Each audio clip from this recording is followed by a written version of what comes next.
Today I'm going to tell you about why former OU offensive tackle Corey Brandon is suing the University of Oklahoma. I'm also going to talk about Travion Johnson's decommitment from the University of Oklahoma. We're also going to get into the deep commitment of 2018 running back Tavion Thomas. And we're going to take a pretty good look at how those decommitments affect this 2018 class. And all that's coming up after the bumper.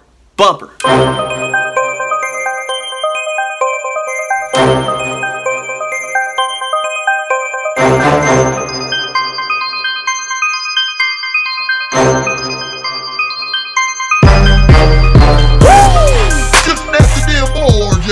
What's up, kid folk? It's RJ Young. I am not on a step mill. But one quick thought about decommitting and why folks usually assume that it's because the kid didn't make the grade or something else nefarious that happened with the kid. Sometimes coaches get it wrong. They offer the wrong kids where new circumstances arise. That's fine. Well, it's not fine to offer the wrong kid. Offer the right kid. Don't pull scholarships. That's not cool. If you're Tavion Thomas or you're Travion Johnson or any other kid that's decommitting from a top-tier university for reasons that are related to your personal life or the situation at the university, I think it's important to know that the kid was offered by the University of Oklahoma. That means that the entire coaching staff at the University of Oklahoma decided that kid could compete. That means that that kid had the potential to be great at OU. And it's no small thing to be offered an athletic scholarship by one of the best programs in sports history.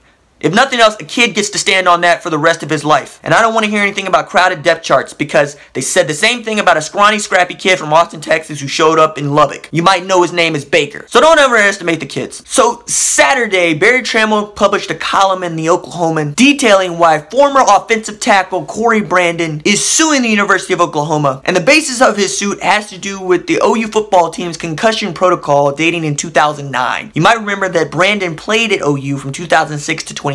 He claimed that he suffered a horrible concussion in August 2009 during a fall practice. It was the only concussion that was on record for him, but he thinks that there were many others. And since then, he's felt depressed, he's felt like he's been in a dark place, he's lethargic, and according to the quotes that he gave Barry Trammell, he thinks that his marriage might be coming apart too. Now, Brandon also admits that he has a reputation for airing dirty laundry around OU. He was put in the doghouse in the summer of 2010. He thinks because he skipped voluntary workouts to attend his grandmother's funeral. And because of that, he was relegated to the third team as a senior. So he says. But he's quite certain he is not the same person that he was when he got to OU as when he left from a mental standpoint. I'm going to give you the quote to Barry Trammell that he gave in regard to how his psyche changed. Quote, "I don't function the same. I don't have friends like I used to have. I don't do half the things I used to do. As someone who suffers with depression, I empathize with that. There are days where you just don't feel like you can do anything, that you can't get up, that you can't go. It's almost like making yourself the perfect hot bath, getting in that bath, and then somebody pulls the drain, and you still have to sit there in that bathtub, shivering, cold, afraid, alone. It's not a good place to be. It's one of the reasons that I started making these videos, just to help me cope with the way that I feel about myself sometimes and the way that I feel about life. In that regard, I want to continue to see him find help and get help at a very difficult point in his life. I'm the same age as Corey Brandon. To that end, a former classmate of mine at the University of Tulsa filed a similar suit just the day before Brandon filed his suit at OU. His name is Donald Gobert. Gobert is a good friend of mine. I attended many of the same classes with him, and he's putting forth the same claims about concussions that he suffered while he was at TU. But now I'm going to get back to Brandon, because as Gobert has good experiences about attending TU, Brandon does not have any good experiences, so he says, about attending OU. In fact, he told Trammell that he wanted to leave from day one over how he was treated during off-season workouts. I'm going to read you the quote now. "They don't treat you like humans," Brandon said. "They treat you like dogs, stray dogs, not even good dogs, house dogs. They treat us like trash. You're dealing with the coaches and people who don't really care about the person per se. They only care about winning games and I guess making money off of you." Now, I think we need to say that the majority of OU football players and the majority of OU alumni speak well of the university. It's one of the reasons that we still attend the games. It's one of the reasons that we give money to the university. But that's simply not Corey Brandon's story. Barry Trammell actually got Bob Stoops to speak about this, and now I'm going to read Bob's quote in full that he gave to Trammell. Quote, "At the end of the day, there's going to be a player here and there that doesn't feel like things are right for them," Bob said. "But the overwhelming majority, and it's been proven, we've done things the right way and we've taken great care of our players.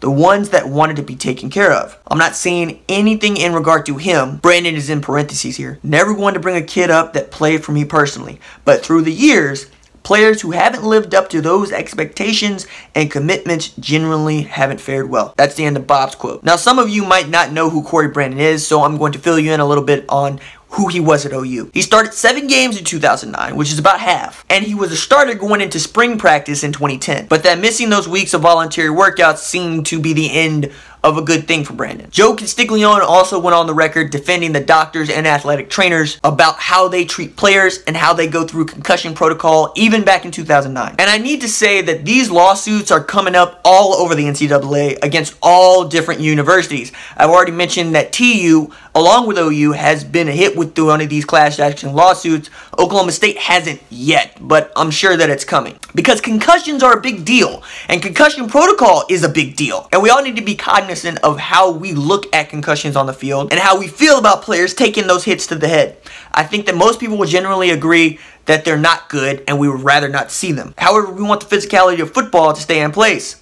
I'm saying that a lot of things will have to change if we want to keep playing football the way that we play football. Notably, we're going to have to do something drastic about head injuries. We're going to have to do something drastic about hits to the head. And no matter how you might feel about Brandon, and I'm sure that there's going to be some people that have some hard feelings about him being the person at the head of this class action lawsuit against OU, I would encourage you to try to give it some thought about where his head is at, where the university's head is at. A man who is depressed and doesn't feel great about a time that a lot of people believe should be the best time. And know that nobody wants to go around feeling terrible, being in a dark place, feeling like their life is not worth living. Alright, now let's talk about Travion Johnson's decommitment. Travion Johnson is a 3-star wide receiver who was looking to become a part of the 2018 class. But on Saturday afternoon, that's January 27th, Johnson took to Twitter to post a picture of a note with a statement about his decommitment, and I'm going to read it in full here. I can't say that I've been in a better situation.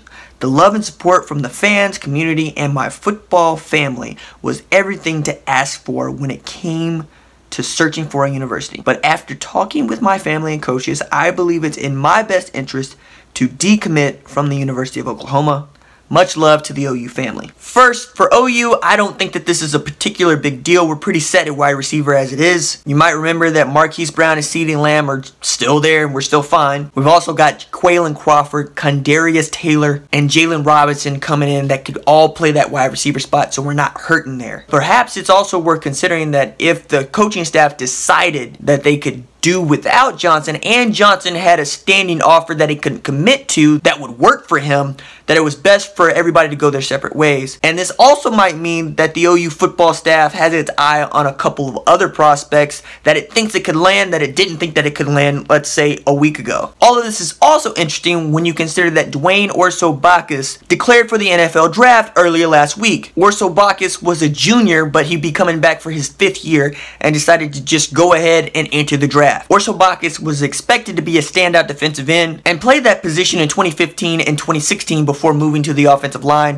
where he didn't play at all. Now, it's hard to get drafted if you don't have much film playing the position, but perhaps Orso-Bacchus is doing that thing that we all pride ourselves on doing from time to time, which is betting on yourself. I'm never going to wish a kid ill who makes a decision that he thinks is best for him. However, I'll say that this one kind of came out of left field for me, though he does have the size at 6'5", 328, to be a force. It's about whether or not he has the skill set, and the NFL will determine that. That said, OU still has its eye on defensive tackles Michael Thompson and Moro Ojomo. And it'd be nice to land both because Leon O'Neal Jr. is off the table. It seemed like we were a shoo-in until we weren't. Took a visit to Clemson, Brent Venables got in his ear, and now most people would have you think that he's going to Clemson. Also, the brother of Drake Stoops, that is Isaac Stoops, that is the son of Bob Stoops, announced that he'll be walking on at OU. So both of Bob Stoops' sons will be on the roster in 2018, and that's really cool. Isaac is a corner who can also play receiver and was a 2-star recruit according to 24/7's composite rankings. Isaac also had a standing Division I offer from Army, so it'd have been interesting if he'd taken that offer because, well, next year OU plays Army and you can already see the storylines there. This morning, Monday morning, January 29th? Yeah, January 29th. I don't know, man. The months, the days, the years, they're running together. Tweeted his decommitment from the University of Oklahoma, saying, and I quote, "Due to personal and other reasons, I'd like to announce that I'm decommitting from Oklahoma University and reopening my recruitment." Thomas is a good running back. He's a 4-star prospect according to Rivals, and he picked OU among Georgia, Arkansas, Texas, and others. Now, with Thompson and Johnson decommitting 9 days from today on February 7th, National Signing Day. But this also might mean that we get to fill those defensive tackle spots that we've been yearning to get to. Cool, ain't it? Oh yeah, because just as I was wrapping up this video and I was going to Brahms for lunch, Brayden Willis committed to OU, fam. Brayden Willis is a 3-star tight end recruit and looks like a natural kind of replacement for that multi-back position, that Dimitri Flowers position. At just 210 pounds, the Arlington, Texas native could stand to put on some weight, but he's 6'4", which means that he could grow into that frame. So that tells us where one of those spots went, that Travion Johnson and Tavion Thomas vacated. Alright, that's it for me. If you liked the videos, don't forget to like and subscribe. I'll see you tomorrow. Deuces.